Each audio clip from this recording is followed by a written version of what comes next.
Hey everybody, this is Jose. We are about to get started. Sound check as always.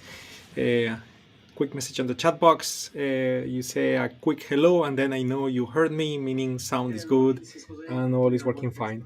I believe that's the case. I just got some sound feedback on my end, so I guess it's all good. But again, just reconfirming for all channels. How are you, Ahmed? How are you, Joanne? It's good to see you all, my friends. Very, very nice. We got 15 seconds to go and we begin. Wonderful. Perfect, perfect. Almost there.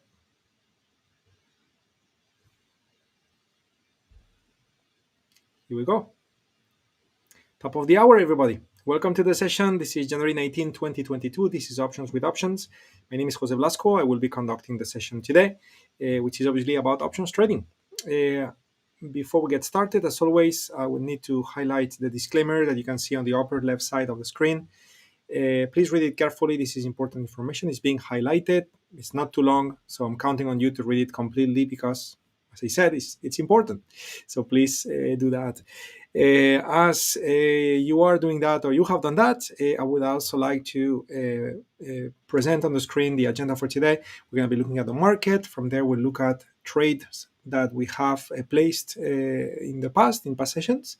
We'll talk about trade management, if anything needs to be done, and from there, look at new opportunities. So, yes, very good to have you live with us today, Joanne. It's very, very cool. Mark, good to see you as well. Very nice. Perfect. Okay, that's it. So one more quick thing here. We are looking at tradewithufo.com/Jose. Okay. So this particular page is a page that you can use to communicate with us, with the team, where you can go ahead and click on the purple button, log in, click on the green button, and then type trading questions that you may have. You can upload pictures of your charts, etc. And even before you do that, a good idea would be that you search for answers, because the answers may be there already because a prior member of the community may have asked those questions before. So again, more than happy to receive emails from you and everything else for sure. But I believe that this question page that we are building little by little is becoming and will be indeed very, very valuable for everybody, for the whole community. So I would like to suggest that use it. You use it all, unless there is something very, let's say, particular that you want to ask, and you prefer to do it in an email format. Of course, count on us for that.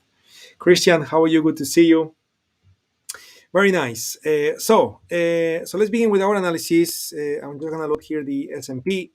We're looking at the S&P 500 index ETF right now, SPY. And let's begin with our market analysis, which is always the first part of the session. So what do we have? Okay, well, first of all, we have a down climate, which is confirmed. Today, it's candle 3 out of what statistics would suggest 2 is a normal thing to happen. In other words, this down climate has been statistically running now just for a little longer than what statistics would define as a normal thing to happen. Normal thing meaning a one standard deviation. Can it continue going? Of course. Can it reverse immediately? Of course. Anything could happen, but probability suggests that we are now closer to the end of this down climate than closer to the beginning, right? So in that sense, we certainly want to keep that in mind. For example, if you were to plan on shorting, I would say too late to the party. While the market could fall more, safer trades could have been taken a few days before, instead of today where it's too late, basically. Okay. Now, having said that, there are a few things that are interesting as well to observe when it comes to this down climate.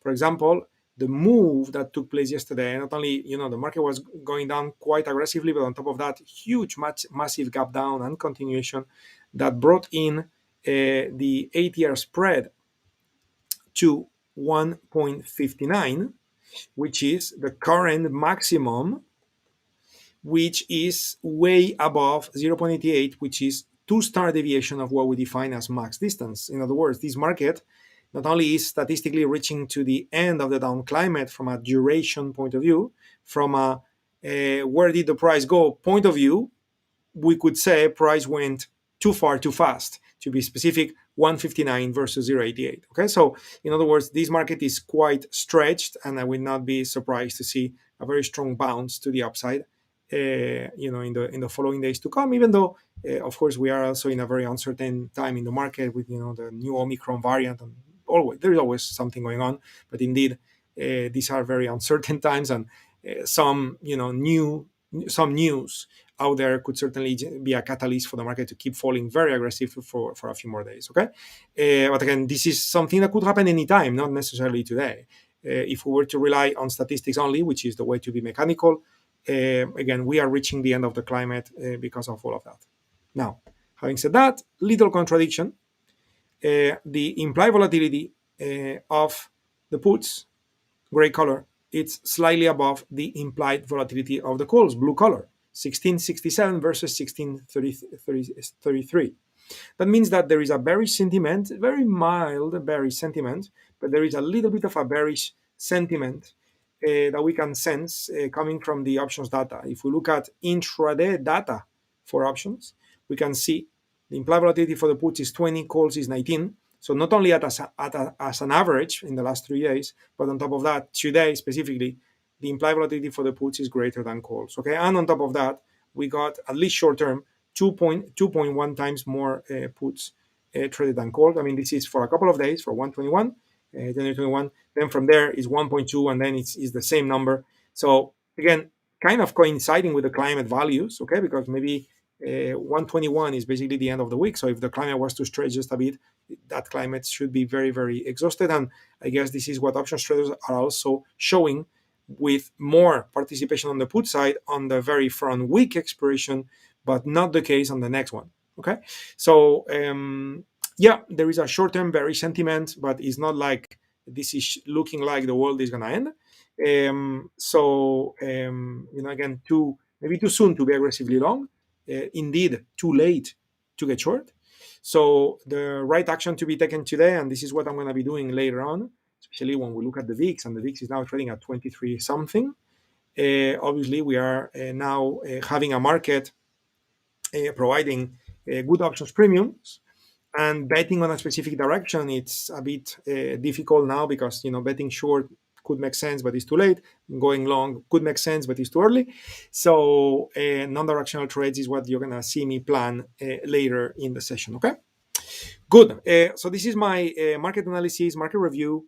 By the way, in the prior session on Tuesday, yesterday, Josip was in the room, isn't it? How did it go, my friends? You guys had fun. Isn't it great to bring in more knowledge in the form of a different person who phrases things differently and shares other experiences or other ways to look at the markets and get you thinking about trading. Hopefully you guys are enjoying it and everything else. But the point is that my market analysis is very simplistic compared to what Josip does, in the sense that I just focus on the S&P and that's it. Josip has a more complete way to look at the broad markets, if you wish, because he's looking at Dow Jones, the S&P, the Qs, the IWM. And again, this is a little bit of the various mixes that we're going to bring in from time to time to the sessions, because we all complement each other. In the end, trading is trading. We all trade in a way that is very, very similar or compatible from a risk management, trading psychology, and many other things point of view. But at the same time, in the end, when it comes to defining the triggering conditions to take a trade, which is your trade plan, basically, everybody, there are no two traders in the world that are exactly the same. So I think that is going to be very enriching for you guys to get to see different versions of how you can use stop and all the tools to plan your trades, to execute, and to be in the market properly. And learn from everyone. And please do not be shy, even though Josip have been in the community for less time than myself.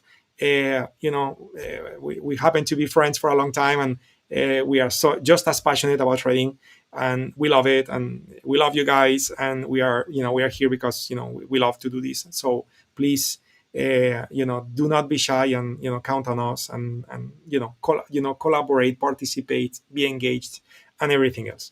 Maybe no need to say, I guess you guys feel it, but I'm very excited that Josip is with us. Anyway, so back to where we are going, right? So trade reviews. I'm going to be looking at the positions that we have. The review is going to be very short today, to be honest. Okay, so COF. So COF, there is nothing to add to what we discussed in prior sessions. So January 21st is end of the week. Is going to be the end of this trade. COF has been dropping a bit. Of course, stocks are fragile. They depend on the sector. They depend on competitors. They depend on the broad markets and the S&P. So when the S&P is falling down, so guess what happens to COF and the majority of stocks in the S&P? They tend to move down. Okay, and this is what has been happening to that stock, which is down today by 1.95%. Not an issue. Why? Because we've been working on this trade since the trade was created, and super quick, speed of the light. This is the risk profile. So you probably remember that we are kind of stuck here in this portion of the graph, meaning that we are far from the maximum profitability point of view, and it's very crazily unlikely that we're going to reach that maximum profitability point because these options expire on the 21st of January. But remember, if you look at the worst case scenario, is that this trade is going to make $58. So we just leave it alone, and that's it. Okay, now careful out there, especially if you are using brokers such as TradeStation, where they charge you for assignment and exercise. Obviously, the calls on the bottom part of these the calls that we have, actually all of them, if I'm not mistaken. No, let me say that again. No. Let me rephrase that. The bottom part, the bottom calls on this trade setup will be assigned and auto exercise. So keep in mind that TradeStation as a broker charges $14.95 per contract for assignments and exercises. So if you want to avoid that, just close the trade. Okay, just you have 2 full days to try to negotiate your exit. Just close the trade so you won't be charged for that. Okay, with many other brokers, you will not be charged for assignment or exercise. So you can just leave it alone, and the outcome is extremely likely going to be $58.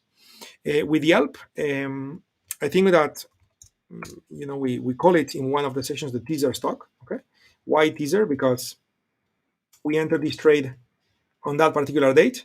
Okay, where the crossover is on my chart right there, and from there it went down, and then it started going higher, but gave up. Started going higher, gave up. Started going higher, gave up 4 times. Look at that. That's amazing. Started going higher, gave up, and yeah, we just need to be above 38 based on the risk profile to breaking even or more.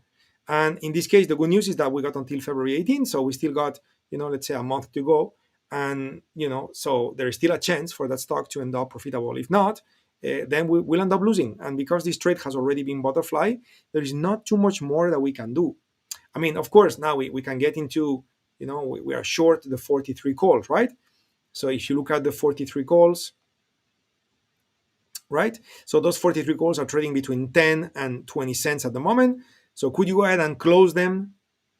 And if the stock rallies, sell them again and kind of scalp a little bit within the trade? Yes, you can do things like that. But since we don't meet every day, I won't do it. So you get to see the full picture of the trade.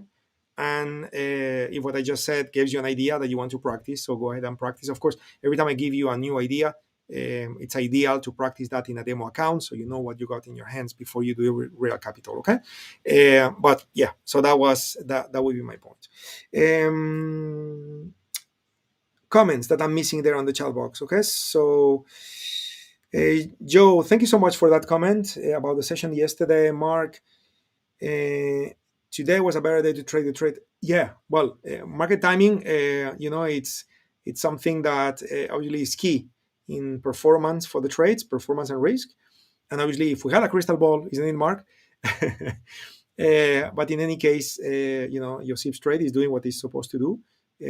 So you'll meet again with him, and he'll guide you into trade management and other conditions related to his trade. Okay, because he'll have many things to share. But of course, if you are getting bullish and the market is lower, obviously it's a better starting point. Okay.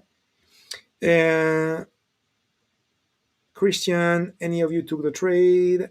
You guys will need to answer that. Christian, Bull Harami on the daily for Yelp. Yeah, I mean, and let me take a look at that in the daily time frame. Here's the daily time frame. Here we go. Bull Harami. Yeah, little body engulfed by the prior body candle body. So it's kind of like the baby inside the mom's belly. that market analyst would tell you it's a bullish sign. It's happening kind of like at support here. So all of these could indicate certainly a change of direction, and we may get to see that stock going back higher.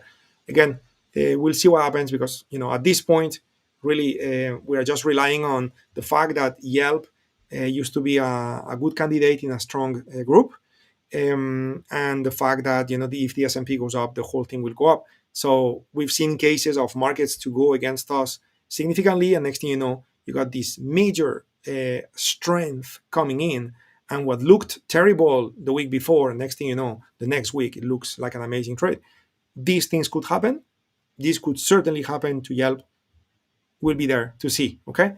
In the meantime, of course, it's not looking the best, isn't it? Okay. So what else do we have? Bull put spread with Len. Okay. Well, obviously, the name suggested is a bull put spread, so it's a bullish trade. We just talked about the fact that the market has been falling hard, so obviously that stock has not been doing well either. If we look at, I have my drawings here, and I remember commenting on this last week, right? So this is the day when we enter the trade. Very healthy situation. The call implied volatility about the put, everything else. Notice how the life of this stock totally changed, completely changed, major move down, puts above the calls. This is not only bearish, it's extremely bearish. Okay, not only bearish, but extremely bearish. Now, we don't meet every day in the session, so I have not managed to do anything to this trade to try to help the P&L to be a bit better, maybe reduce the risk, right? Butterfly it, like we have discussed in prior sessions. I have not done it. Why? Because every one of the sessions we've been, the stock has been lower. I remember doing, trying it, but in any of the cases, it was worth it to do. Probably the one day that it was probably worth it to do was that day when there was this major gap up. That was very surprising gap up. So when the price of that stock went much higher, closer to the entry point, if you guys were paying attention, probably butterflying it, which have really, really helped. And now you would be in a position where it would be, tiny, minuscule loss. Where at this stage, we are basically exposed. Let me get the risk graph. But we are potentially exposed. Okay, we still got until February 18, so many things could happen. But potentially we are exposed to the maximum risk of the trade, which is 230. The current P&L of this trade is I chose 245. Again, this is because of slippage and so on. If you leave it alone, you cannot lose more than 230. So we are there, right? So it's indeed looking like it may not be a good ending. But if the stock rallies, again, be ready to butterfly it. And next thing you know, this could easily become a small profit instead of guaranteed, like locked in small profit, and give the trade a second chance, where if the stock rallies just a bit more, maybe even a little bit of a decent profit. We do need a move of the stock to the upside in this case, because this is a directional trade. Okay, remember what we said about LEN as well as Qualcomm. Those are credit strategies. Okay, bull put and bull put here. Those were credit strategies that typically are used by traders by selling those puts way below price, hoping or expecting the stock to remain above them, right? So instead of being directional, you just want the stock to not to move too much against you, right? This is kind of like the normal approach of credit traders. But it was not our approach with those two particular trades. On that day, we were indeed bullish and directional. And therefore, we ended up using these bull put spreads that were in the money, adding more delta to the equation to be more aggressively directional, which, of course, if the stock had moved in our favor, which it didn't, it would have paid very nicely, but because of not. So now we are being exposed to the maximum risk of the trade, which is, again, not a big deal, $200. We knew that ahead of time. So if you use 1, 2, 5 contracts, you know what to expect. So it's under control. But at the same time, I would have liked to do what I managed to do with Qualcomm. Okay, with Qualcomm, we had the same thing. Okay, where we entered a trade. Qualcomm is down 2% today. The technology sector is being, aggressively hurt, right? So that stock was entered at this moment in time, went up, then went down, went up again, now it's going down, right? So as that stock is doing all of this, okay, as that stock is doing all of this, and we saw the stock was going to be a problem, we did manage to butterfly Qualcomm. And if you look at the risk profile of Qualcomm versus the one I just showed you for Lennar Corporation, it's a totally different story, because notice that if the stock falls and falls and falls and falls and falls and falls, well, the most you can lose is $30. So we caught that original risk. That was the risk graph of the original trade was $250. Okay, that was the original one. So we cut that to 30. Okay, so that was a nice move in case the stock keeps falling. But at the same time, if the stock rallies, now we're gonna be back in this area, in the green area, where we're gonna end up having some profit coming in, which could very, very easily happen. Okay. Now, something here I would like to mention is the fact that, in the prior week, for example, the stock rallied all the way to, the high of this candle, were 190, 191. So if you look at the risk profile at 190, 191, okay, you would have been in profit. And if I recall correctly, we said to exit this trade if we were to rally up to 190. Okay. So we should be out of this trade. We are not. So I'm just going to leave it in, because, again, it's a good opportunity as well for me to, keep working on it, keep discussing various, let's call it phenomenons that happen during the life of an options trade as time passes, and the Greeks change and all of this. And hopefully this serves as a good learning lesson. Okay, but we should be out of this trade for a profit. Okay. And the last one, okay, which that one is the funny one, EOG, okay, which this one is a trade that we entered as a hedge because we saw coming potentially market risk. Just like today, I said the market may turn and go back up. I remember, if I'm not mistaken, when we entered EOG, I saw that the market was potentially going to turn and start falling. So we entered this particular trade as a bearish opportunity on that particular day. And this was just amazing. While the whole market is falling and everything else, look at that stock. It's just going rocketed up. And that stock was supposed to belong to a weaker group and everything else. And, these things happen in the market. A weak group may become strong. A weak stock may become strong, vice versa. So it went against us. Okay. So again, not a big deal.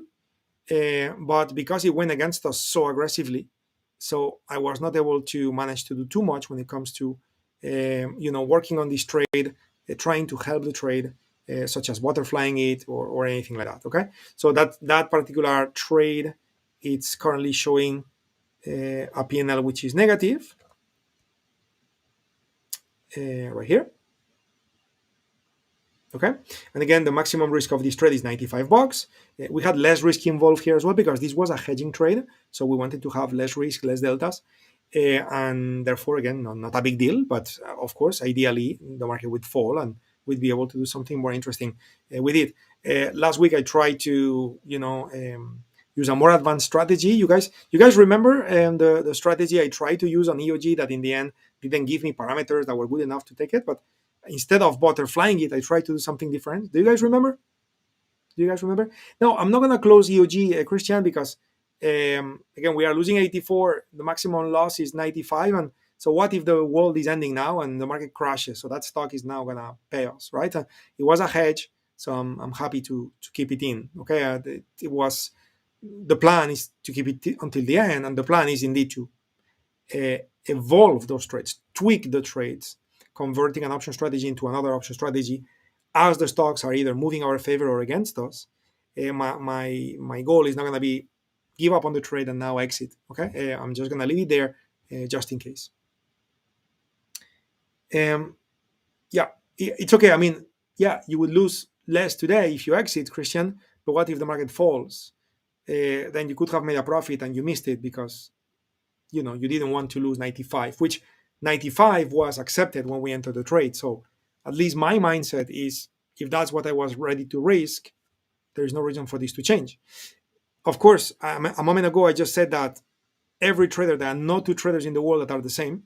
So, Christian, you may have a different mindset, you may have a different trading plan, you may have a different set of rules for trade management. And guess what? It's 100% correct, as long as you're acting based on rules. If you were to go ahead and say, I'm gonna exit because I don't know why, but I'm not comfortable. So then I would say the emotions are controlling your trading decisions. That would be a problem. But if you have reasons in the form of rules for you to exit now with a PNL of 64 negative, then do it, because that would be absolutely correct. Um, Christian, I hear you. You didn't take the trade because the auto climate was down. And I hear you. I totally hear you. We just talked about trading rules. You pay attention to auto climate in a way that is, let's call it strict, meaning by strict, similar or the same as how I use it myself in the sessions. I am guessing or reading between the lines out of your comment that that's the case. Where Joseph is a bit more creative in a very specific manner, which is definitely very mechanical, but he's more creative with how he understands autoclimate, in the sense that he's okay taking a risk with a little bit more of an aggressive approach when the climate is down, but he can sense the climate is reaching the end, out of the statistics of autoclimate, options data such as what you can see on the options volume map. So there are other parameters that you may look into that may tell you, look, the climate is down, but it's a perfect time to enter because I am expecting the climate to reverse. And again, if you have a set of rules to be able to conclude that, then you could certainly use auto climate in this way. Okay, even your auto UFOs. What is the normal way to use auto UFOs? Okay, and I want to open your eyes and your mind to everybody. The normal way to use auto UFO is that price comes to the green UFO, you buy and you expect it to bounce. Okay, so that's one way to use auto UFOs. Well, what could be another way to use auto UFOs? Well, let price come into the UFO, and if instead of bouncing, price crosses the bottom line, now you can take a short trade expecting it to reach the next UFO and now bounce here. Then your entry would be not at the entry out of the UFO. Your entry would be when those UFOs fell, which also happens from time to time, isn't it? That would be another way to use the UFOs, and it would certainly be right too, right? Because you are waiting to have evidence that no unfilled orders are left, which opens the door for the market to fall in the case of green UFOs, and now you take the trade. So again, different ways to use the tools, and again, this is again we'll be adding different possibilities. I know many of you already have very mature trade plans, so please change nothing. If you're happy with your trading results, your trading plan, your rules, and everything else, just do that. Okay. Trading is supposed to be not that creative. You have to be creative to create your plan, but then you don't need to be that creative anymore, isn't it? But if you are in the process of building your plan, or you are not very satisfied and you want to massage your plan to make it a bit better here or there, certainly the various things that we're going to discuss, will be helping you one step at a time. So Christian, I get you, my friends, and I will not say shy. You are not, obliged. I mean, no need to say that you're not obliged, because of course you're not, but you are not obliged to take every single trade that we plan just because we plan it and we are supposed to be market experts. We are indeed market experts, but many of you also are, or even if you're not, or you are becoming a market expert, in the end, there is no expert but your trading plan. That's your expert. Okay, good. Important conversation, guys. Okay, getting back into the charts now, but very important conversation to have. Mark, exactly, that was a back spread. And yes, you are here to learn your rules, my rules. Okay, well, I'm happy to hear, Christian, if you are seeing yourself reflected on my trading style and you feel my rules make sense, for sure. Definitely more than happy to share the rules. I believe it would also help where other trainers may use rules in a slightly different manner. It will also help you to understand better the rules and reinforce your confidence system on using the rules in a specific way within the context of your plan. Okay, so it's all great. I am indeed loving this conversation. Mark, I did not take Yusuf's trade because of the rule to enter a long trade at a UFO. Got you, 100%. That makes a lot of sense as well. And also, and believe me, Josip is looking at those UFOs very carefully as well. But again, you see the challenge of conducting option sessions, right? So look at it, it's 28 past the hour, right? And everything we're discussing here is super important. And now if I was to, for example, when the last week I was teaching the back spread approach, and I tried to do it very quickly, right? It was a crash course on backspreads, and still it took me, almost the whole hour.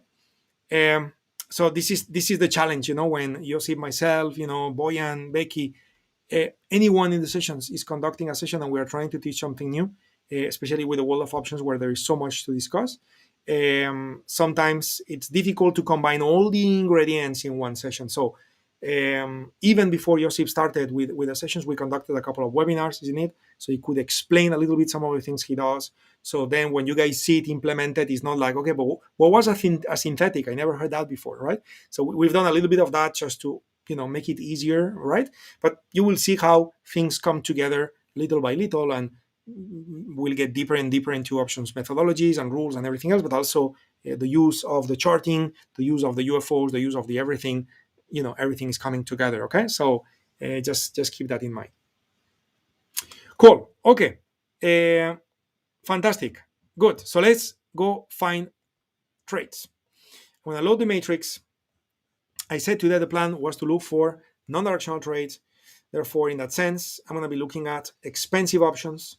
So we're going to be looking at CIV mean greater than 80. That's going to be my first parameter for the search. Then stock filters, I'm going to uncheck everything. We don't need anything right now. Nothing options filters. I'm going to import my famous penny increment options, which is not famous because of me. It's famous because of Thinkorswim, who maintains that list. From a strength point of view, we want the daily strength to be neutral. We want the weekly strength to be neutral. From an earnings point of view, it's non-directional, so we would like at least 15 days with no earnings. And then from an auto climate point of view, also we're going to uncheck. No need to look at the climate because we're being non-directional. So let's scan and see what we've got. We've got nothing so far, which means that while I'm sure there are certain markets that meet this condition, with implied volatility, continuous implied volatility above 80, we didn't find anything. Okay, and also, by the way, as I continue doing this, pros and cons, like always, just like in life, it's always a compromise or a different moving parts, moving sometimes in the same direction, sometimes in opposite directions. So notice that the fact that the implied volatility is high is good for non-directional trades, but in today's case, it's happening because the market is actually moving fast. So if the market is moving fast, then what happens? It's going to be difficult to find stocks with neutral strength. It's not like they don't exist, but we are supposed to get a short list. Okay, we are not expecting here, like 55 stocks to do iron condors. Okay, we probably find less than that. Okay, so keep that in mind. And by the way, if I was to find nothing at all, no worries, I'll have an alternative. So you'll see that. But anyway, so we're gonna move now from, instead of greater than 80, we're gonna look at second method to find implied volatility, which is high, is CIV mean greater than 2 standard deviations above the historic volatility. And when we do that, still nothing. Therefore, we now move to method number 3. We have three methods that we use to find expensive options. Method number 1 is to look for the greatest percent increase in CIV mean in the last 5 days. And when we do that, we end up now finding a few stocks. Okay, so what does that mean? Well, it means that again, given the fact that the market has been moving a lot, I am sure if I uncheck the strength, okay, maybe I only leave the weekly strength but uncheck daily strength. So if I was to look at the first scan, then I'm not sure for sure, but I would not be surprised if we have results now. Well, we only have one, but we have at least something, meaning that what this is telling you is that there is premium in those options, but because the market has been moving so fast, there are very few cases, especially as you can see on the daily time frame, that have neutral strength, because stocks are fragile. You just saw Qualcomm falling 2% while the S&P is falling 0.25. So again, when the market falls, everything falls. So attempt number 1 when looking for opportunities will be here to look at top percent increase on the last 5 days with daily and weekly neutral. Okay, and since I have a list here, I'm going to work on this, and if we need more opportunities, I'll give more alternatives. Okay, so we're going to start from top to bottom. The one I would kind of prefer to avoid is JP Morgan and Harley Davidson, because they are $30 and $20 stocks. 30. I didn't look at the right column. Sorry for that. Harley Davidson is $35 stock. That's here. I did look at the right place. But JP Morgan is $150 stock. So that I'm fine. Okay. So I would like to pass initially on HOG because if the stock is cheaper, then you also get less premium. And in that sense, I prefer to use any other stock, and I'll start with Akamai. So let's take a look at what's happening with Akamai, and let's see if we can find a non-directional trade that makes sense. Okay, so first of all, Akamai has earnings being reported on 208. Okay, 208 is the date for earnings. So that means that the furthest we can go from an expiration date point of view is 204. Okay, so February 4 is the maximum. So let's take a look at the skew, which is available when looking at Akamai. Let me group this. I'm going to float it. Okay. So when looking at all expiration dates from now until February 4, really it's two, is January 28 and February 4. Those are the only two expiration dates that I have available. If I look at calls and puts, okay, and I was to look at, let's say, 10 strikes, okay, so I end up, I selected puts only, both. Here we go. So I end up with this. Okay, you can see that there are certain cases of price anomalies. Very expensive put there, very cheap put here, very expensive call. But overall, it's a pretty equal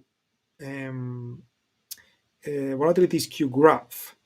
Putting on the side that certain strikes got price anomalies, hence those dents going up and down.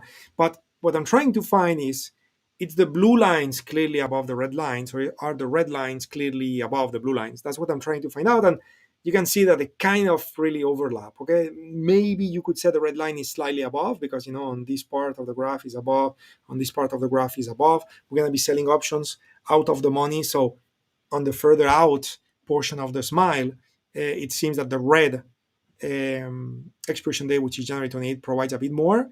But again, there are some price anomalies that may work in our benefit or against us. So I'm not sure that what the result is going to be. Okay, so I'm just going to go ahead and, since it's only two expiration dates, so I'm just going to go ahead and try with two expiration dates and see what is it that I can do with Akamai. I'm going to use the spread builder. I'm also going to group it, float it, maximize it, and we're going to be looking at iron condors, short iron condors. We're going to check January 28 and February 4, not February 18. Those are two expiration days that we want to check. The minimum range, minimum distance between strikes is 1. This is a $100+ stock, so I would like to try 1 and 2. Okay, so that way I will generate trades which are maximum $200 of risk per contract. And now it's time to go ahead and build any of those trades and turn on the filter. Okay, and load my template for iron condors. Click OK and see if anything passes or everything fails. And I have multiple passes. Actually, I have many passes, all coming from January 28. Okay. Now I see 0.0000000 volume. 30 to 80. This is looking absolutely terrible from a liquidity point of view.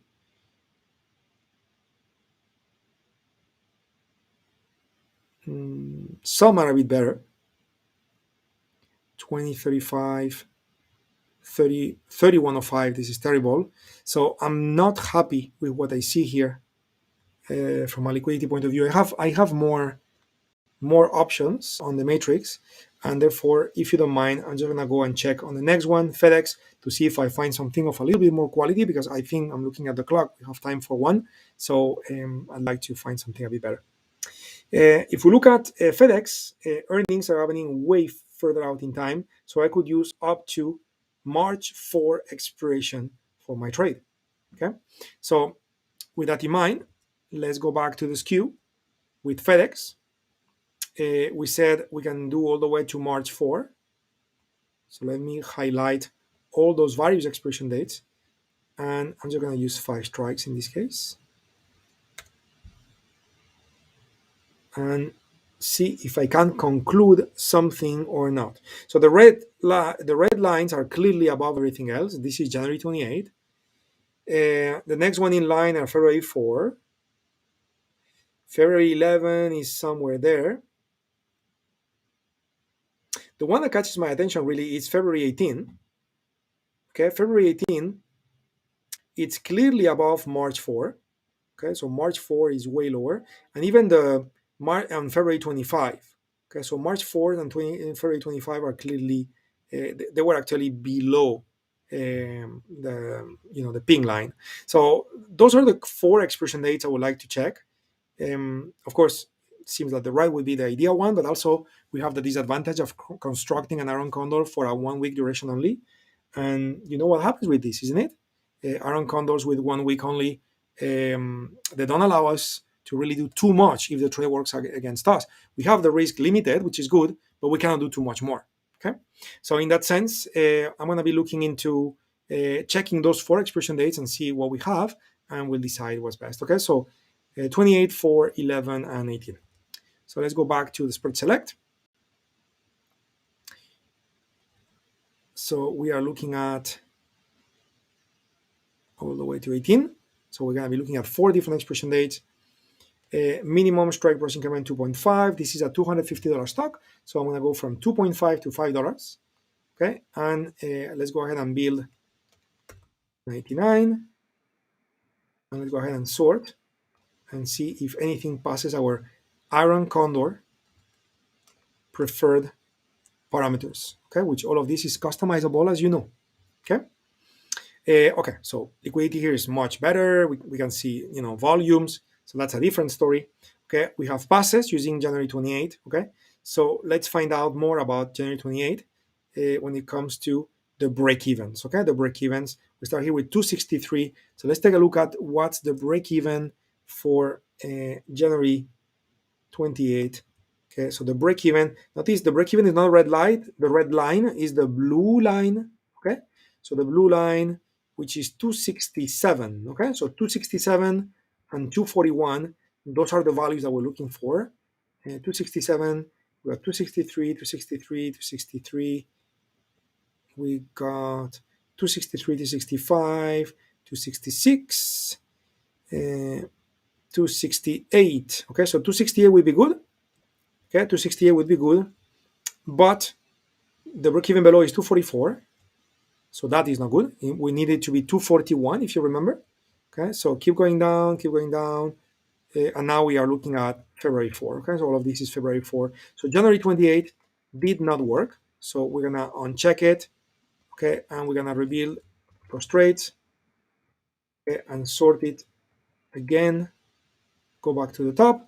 Okay, and find out about our break-evens for February 4. So for February 4, we're looking at this again, the blue line, which is 271 to 237. Okay, 271 to 37. So 271, do we have that? So far, no. 270.51 and 237. So this is something I would like to assess in a moment. So I'm going to get a risk graph, and maybe we'll accept this one. 271 and 241. This is another one. I would like to assess, no, sorry, not 231, right? 241, that was the prior case. This case we said was on February 4. It's 237, exactly. 237 is not 241, okay? So that one is not good. 270 to 41, 273 to 41. And now we are looking at February 11, okay? So from February 4 point of view, that's the best. So now let's go ahead and look at February 11, okay? Let's rebuild the whole thing. Scroll back up, sort. Okay, and now we are looking at February 11. So let's get back to the chart so we can reassess break-even points on February 11. Okay, February 11, that will be 274.5 to 34. Okay, so 275 to 34. So let's find out if we have that. 275, 276, and 234. That's not good because it's 239. So 275 once. Oh, this fell. Okay, so we are in the fell area. I didn't notice we went so low. Okay, so yeah, so February 11 would not work, and then February 18.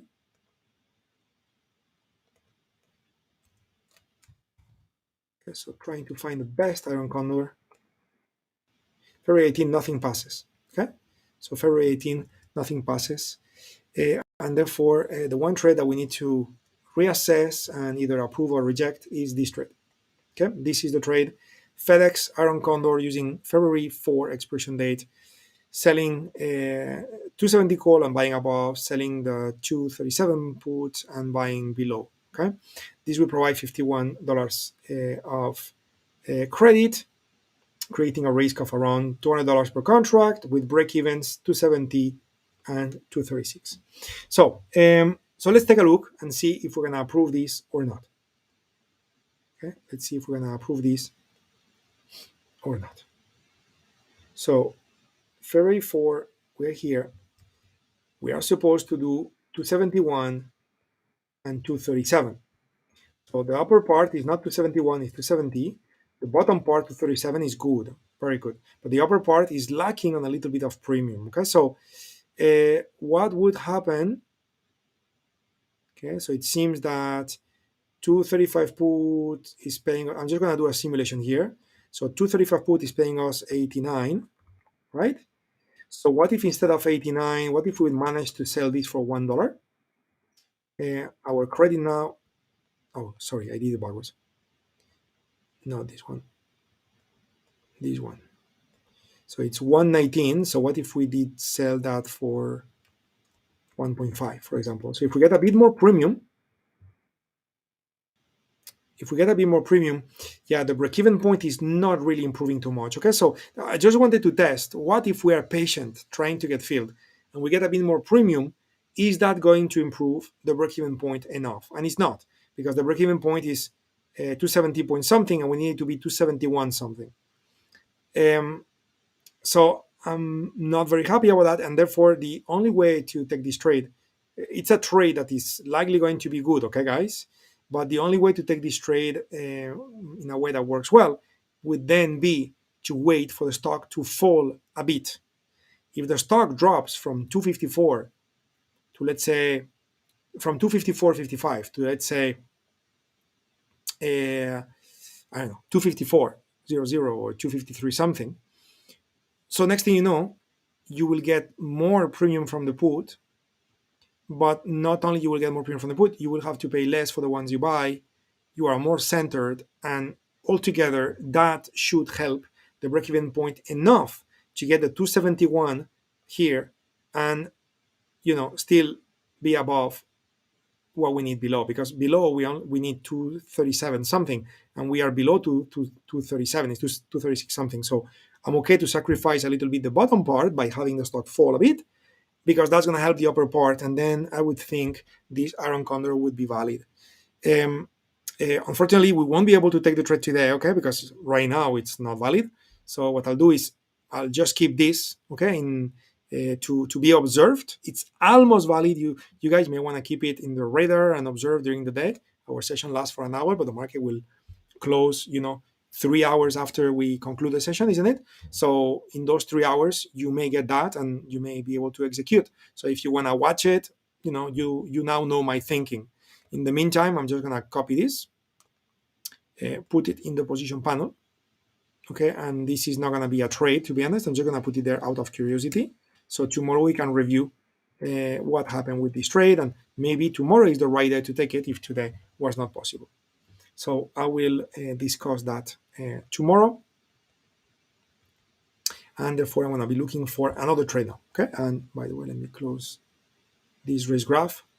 We almost got it, but we didn't. Okay, so what else am I going to try? What else do we have here? We did FedEx. Okay, so let's try JP Morgan. What has been happening to JP Morgan? JP Morgan has been falling very aggressively. When we have good levels of premium there.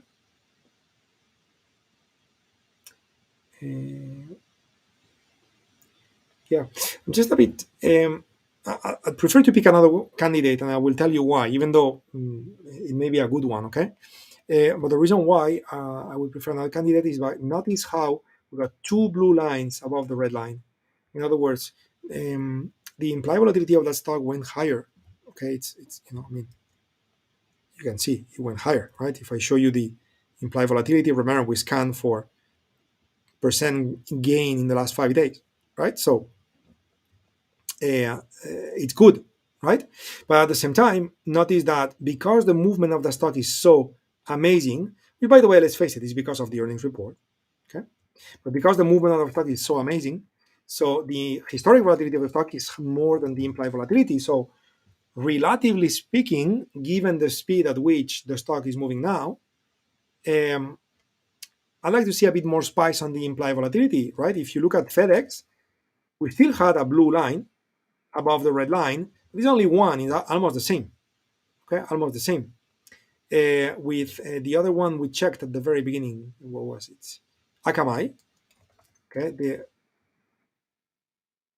high volatility, the red line was beyond the blue lines. This is what I prefer to see. But anyway, so long story short, JPM so far is my least favorite candidate because of that reason, because somehow I am feeling that I would appreciate a bit more spice on the options premiums, which is not available because if it was, the red line would be a bit, wider. So because I got more symbols, okay, and by the way, JPM now you may simulate, you may have some option strikes with price anomalies, and maybe it gives you a go ahead, right? So you don't want to discard trades, in a way that is too opinionated. But because I got more symbols, I'm just giving myself the right kind of like priority or the right sequence, okay, to potentially find the best trades first and maybe find trades which are less good later on. So Haley Davidson, we said later on, JD is going to be the next candidate for us to check. So with JD, we have earnings as well on 310, so up to 304. So very similar to what we did a moment ago with FedEx. Let's take a look at premiums all the way to 304. And February 11. Okay, so let's do one at a time because this one I'm a bit confused with how the lines are crossing. So front week and then the next week. Okay, so the next week is less than the front week. That's quite normal. Then the 11, it's a bit less. That's normal. Then the 18, that's less. It's kind of normal. Then the next one should be less, but it's kind of like the same as February 18, which makes me feel that February 18 doesn't have too much spice in it. So I'm going to get rid of 18. And then March 4 is pretty cool because it has more implied volatility than February 25. Okay, so so I'm gonna ignore February 25 and I'm gonna stick with January 28, February 4, 11, and from there I'm gonna go all the way to March 4. Okay, so 28, 4, 11, and March 4. These are the expressions I'm gonna use for JD. So 28, 4, 11. Okay, and March 4. I think I just, yeah, I should have many calculations are happening at this moment in time. So my computer got slowed down a bit. Let me do that. So 11, 18, and 4. Okay, now I got it. Cool. So this is a $73 stock. So the least I would like to risk is $1. The most I would like to risk is $2. Okay. So we're going to be using those 4 expiration dates, and let's begin. Let's build 99 and let's sort.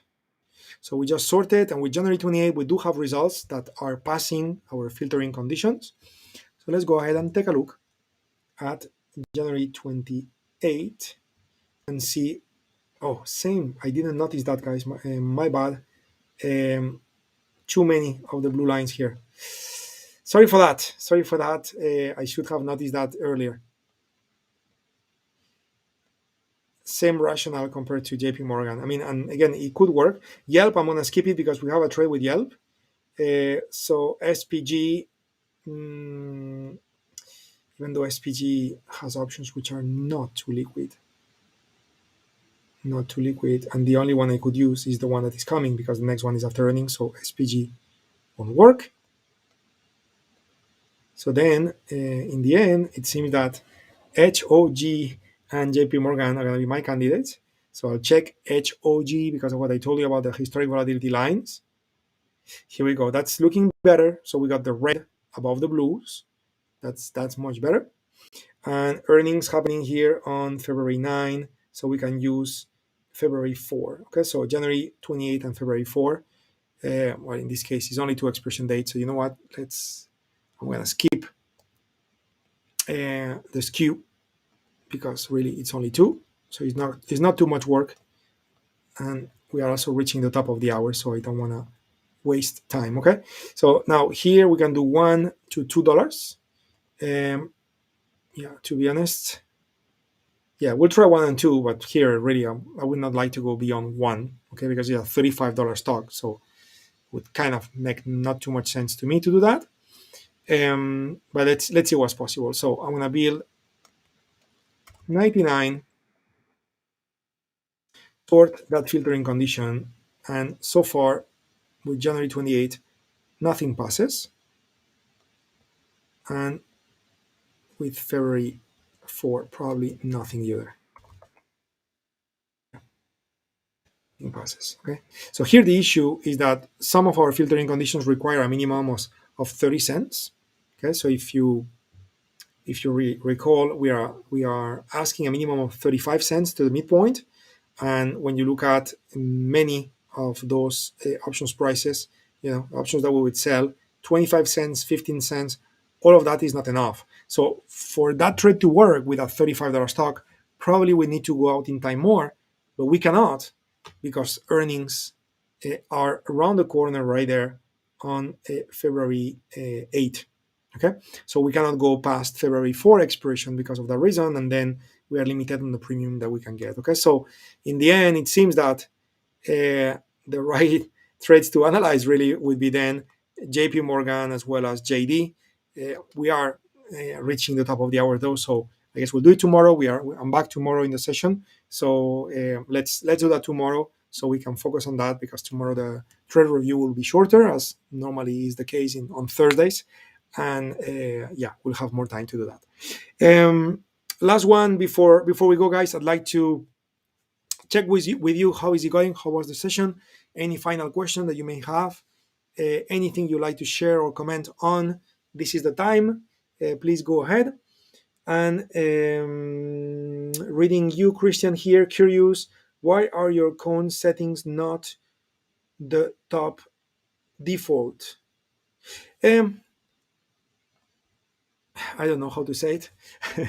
I may make you laugh because I'm picky or something like that, and also because, if you look at my settings, because I like fib numbers, so 5, 13, 21 is fib numbers. It doesn't make a very, very, very big difference if you change these to factory settings. It's very similar. But again, most of the times when we look at factory settings, for example, ATR 14, why?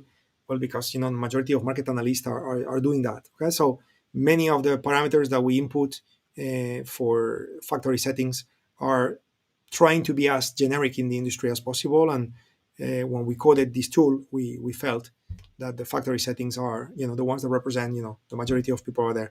But in my case, I prefer to use 5, 13, and 21, and there is no magic behind this.